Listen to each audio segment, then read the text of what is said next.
La Première Guerre mondiale, 1914 à 1918. La Première Guerre mondiale, 1914 à 1918, trouve ses origines dans des tensions accumulées depuis le XIXe siècle. Les pays européens sont en pleine montée en puissance avec les concurrences entre eux sur le plan économique, territorial, colonial, industriel et militaire. L'élément dit déclencheur est le meurtre de l'archiduc Austro-Hongrie, François Ferdinand, héritier du trône. L'Europe se divise alors en alliances. La triple entente, France, Royaume-Uni, Russie, et la triple alliance, Allemagne, Autriche-Hongrie, Italie. L'Autriche-Hongrie déclare alors la guerre à la Serbie.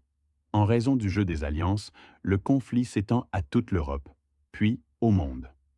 Au début du conflit, chaque pays pense une victoire rapide. L'Allemagne met alors en place le plan Schlieffen, visant à vaincre la France avant de s'attaquer à la Russie. Cependant, l'offensive est mise à rude épreuve lors de la bataille de la Marne, où le général Pétain montre une stratégie nouvelle avec le transport de troupes rapides grâce aux taxis parisiens réquisitionnés. Le front s'étend de la mer du Nord à la Suisse. La guerre devint alors une guerre de tranchées où les soldats vivent dans des conditions extrêmes. Boue, froid, faim, maladie, peur permanente, rats, peu ou pas de nourriture.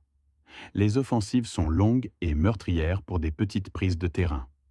Les batailles comme Verdun, 1916, ou la Somme sont les plus connues et symbolisent cette guerre d'usure. Cette guerre marque aussi une avancée prodigieuse envers les armes, mitrailleuses, artillerie lourde, gaz toxique, sous-marins, chars d'assaut et l'aviation, les as des as. Le conflit s'étend au-delà des frontières de l'Europe. Combats en Afrique, au Moyen-Orient et en Asie. Les empires coloniaux sont très présents dans cette guerre. Des millions de soldats sont venus des colonies pour combattre sur le front européen. Sexe, les tirailleurs sénégalais. Les femmes et les hommes qui ne sont pas partis au combat jouent un rôle important dans les villes. Ils remplacent les hommes partis en combat dans les usines. Les États organisent donc l'économie de guerre.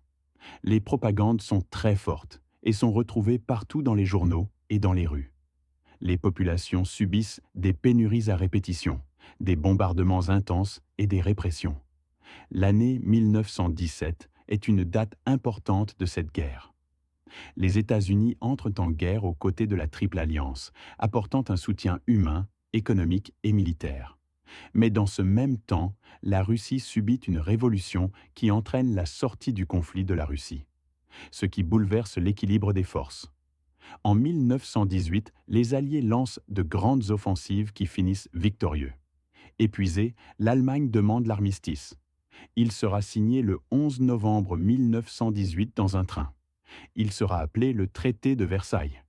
Cette guerre laissera des séquelles pendant des générations, avec 18 à 28 millions de morts et environ 20 à 21 millions de blessés, des amputés, les gueules cassées et une chose nouvelle, les traumatismes psychologiques. Les paysages déformés à jamais, les économies d'après-guerre durement affaiblies et les sociétés profondément traumatisées. Cette violence de masse marquera durablement les mémoires. En 1919, le traité de paix redessinait la carte de l'Europe. L'Allemagne est jugée responsable de cette guerre et en payera les conséquences. Elle devra rendre l'Alsace et la Lorraine à la France, une partie de son territoire de l'Est à la Pologne, l'argent nécessaire pour payer les dédommagements dus à la guerre, une armée limitée à 100 000 hommes et une interdiction des chars, de l'aviation militaire et des sous-marins. De nouveaux États apparaissent, mais les frontières restent fragiles. Une société pour maintenir la paix appelée Société des Nations est créée, mais n'a pas de pouvoir réel. Les années après la guerre sont appelées années folles, avec comme slogan Plus jamais ça. La loterie est créée pour payer des dédommagements pour les gueules cassées. Mais les tensions non résolues, les frustrations nationales et les conséquences économiques de la guerre amènent aux Allemands l'envie de changement en votant pour un président d'extrême, appelé Adolf Hitler, amené au pouvoir en 1933. L'envie d'une Allemagne grande et forte prépare le terrain de la Seconde Guerre mondiale. J'espère que ça vous a plu, laissez un like et abonnez-vous pour plus de contenu.